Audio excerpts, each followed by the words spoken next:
नमस्कार दोस्तों। आज एक नए विषय पर चर्चा के लिए मैं फिर से आप लोगों के सामने हूँ और आज का विषय है कि क्या आत्मज्ञान स्वतः सिद्ध है।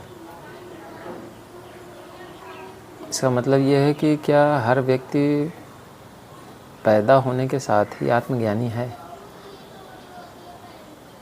और अगर है तो ये शास्त्रों का वचन है कि ऐसा होता है। हर व्यक्ति पैदाइशी आत्मज्ञानी है, लेकिन अनुभव हमें ये होता है व्यावहारिक दुनिया में कि हमें इसका कुछ भी पता नहीं है। तो इसका पता कैसे चले कि हम आत्मज्ञानी हैं या नहीं हैं। तो क्योंकि ज़्यादातर लोग, मतलब मुझे लगता है 99% लोग यही समझते हैं वो आत्मज्ञानी नहीं है। तो इसका मुख्य कारण ये है कि हम भ्रम में जीते हैं। हमारा भ्रम, हमारी माया का पर्दा वो इतना प्रबल है, इतना शक्तिशाली है कि हम उस पर्दे के पीछे की दुनिया को पकड़ ही नहीं पाते हैं कि असलियत क्या है। इसको उदाहरण से समझने की कोशिश करेंगे कि जैसे एक आईना है। आईना का काम ही यही है कि वो प्रतिबिंबित करे, उसका काम प्रतिबिंब बनाना ही है, रिफ्लेक्ट करे वो इमेज की जो भी उसके सामने पड़ रहा है उसकी। लेकिन अगर आईना गंदा हो जाए, आईना पे धूल बहुत जम जाए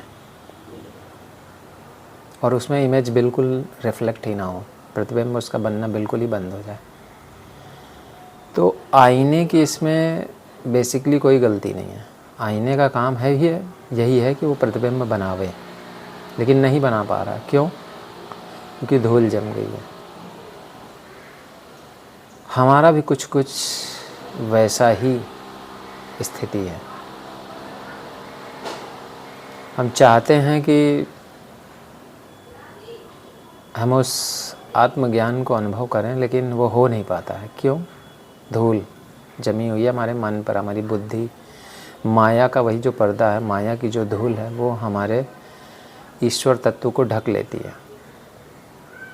तो क्या इसका मतलब हम ये समझें कि हमारा ईश्वर तत्व खुद ही इस माया की धूल को हटा नहीं पाता? क्या वो कमज़ोर है? कमज़ोर कहना ठीक नहीं है। ईश्वर निष्क्रिय अवस्था में रहता है, सुप्त अवस्था में, और उस सुप्त अवस्था का ये गुण होता है कि वो निष्क्रिय या वो न्यूट्रल होता है।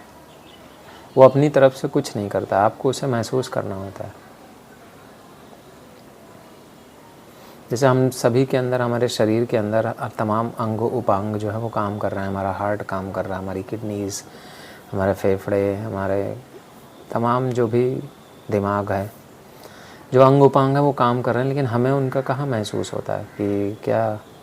हमें तो बस तभी कोई चीज़ महसूस होती है जब वो अंग उपांग में कोई दिक्कत आती है।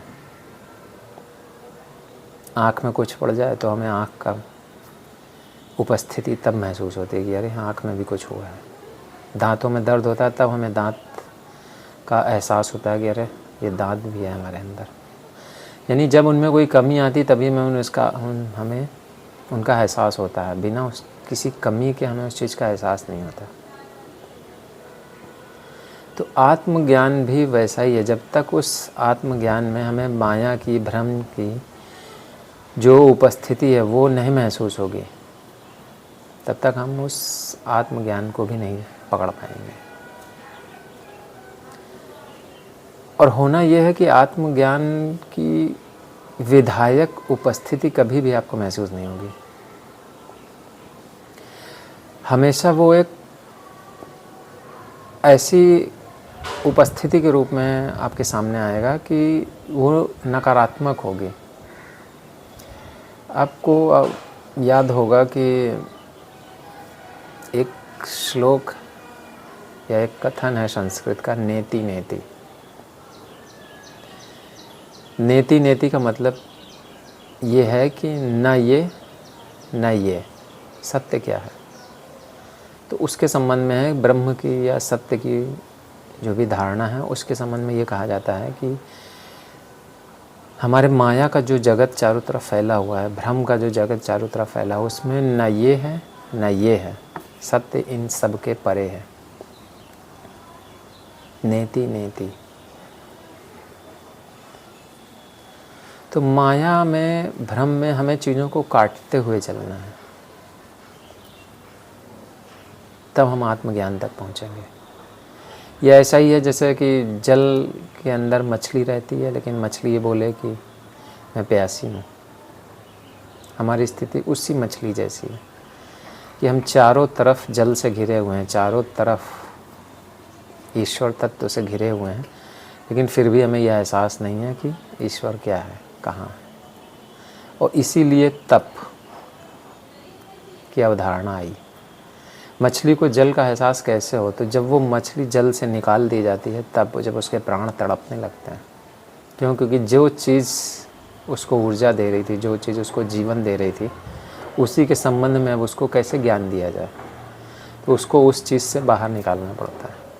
और उसी बाहर निकालने के दौरान ही उसे एहसास होता है कि अरे इस जल के चारों, जल तो मेरे चारों तरफ है, मैं तो उसी चीज़ से हमेशा घिरी रही हूँ, पैदा होने से लेकर मरते दम तक, लेकिन फिर भी मुझे उसका एहसास नहीं है। तो हमारी स्थिति उसी मछली जैसी है। हमें एहसास तभी होगा जब हम उस चीज़ से वंचित हो जाएंगे।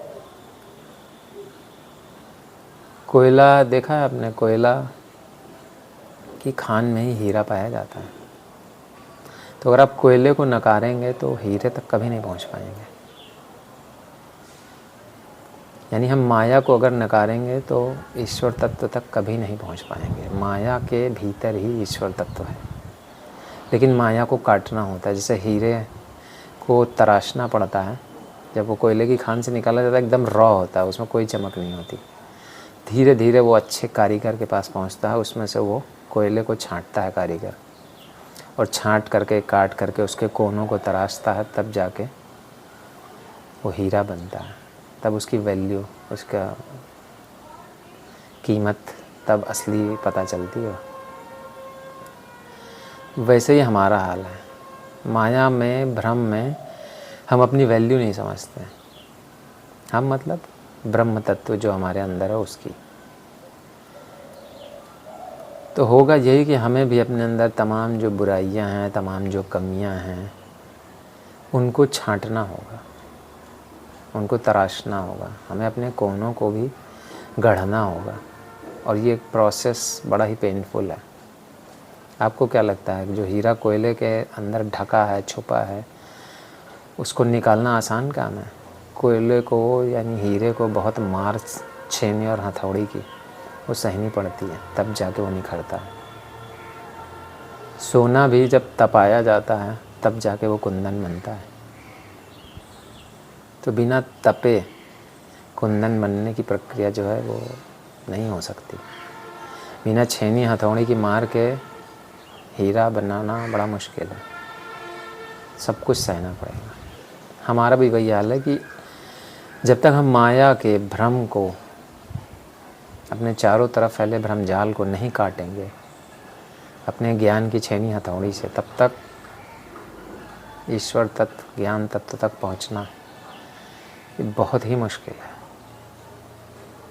और ऐसा नहीं है कि वो कहीं बाहर से प्रकट होगा, नहीं, हीरा हमेशा हीरा ही है। बस उसमें से जो अशुद्धियाँ हैं उसको निकाल देते हैं तो हीरा बचता। वही हाल हमारा भी। हम भीतर तो हम शुद्ध हैं ही, भीतर तो हम आत्मज्ञानी हैं ही, भीतर तो ईश्वर तत्व, ब्रह्म तत्व, सत्य हमारे भीतर है ही। बस ज़रूरत क्या है? अशुद्धियों को, कमियों को बाहर कर देने की। आईने की धूल को साफ़ कर दो, आईना अपना काम करेगा। हमारा भी वही हाल है। हमें अपनी धूल को साफ़ करना है, अपनी कमियों को साफ़ करना है, और बस आत्मज्ञान स्वतः सिद्ध है। बताइएगा वीडियो कैसा लगा। धन्यवाद।